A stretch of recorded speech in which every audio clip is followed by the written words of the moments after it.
ايه اللي دار فيها؟ اللي دار فيها ان دول متهمين النهارده والجلسه اترفعت 20/6 للدعايه المدني والاطلاع. تمام. المحاكمه تمت، الجلسه تم فيها ان هم كانوا عاملين ستار من الامن المركزي حوالين المتهمين عشان ما يبانوش.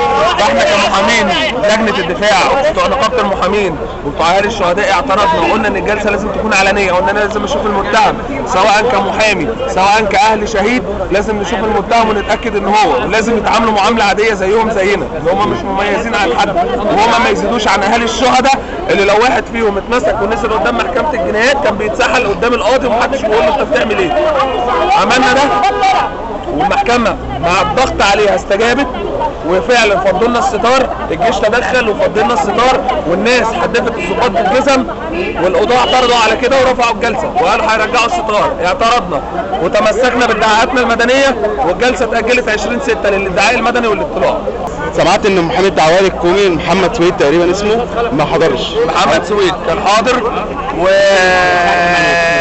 ما ثبتش حضوره في الجلسه. كانت حاضره استاذه رضا الغنيمي واستاذ اسمه احمد واستاذ اسمه عماد، بس انا مش فاكر اساميهم بالكامل. دول محامين الكلاب يعني؟ محامين الضباط. حضرتك موكل من مين؟ الضباط بقى. هم متهمين. هم الضباط، لان كل ما هقول لك ان هو ضابط كل ما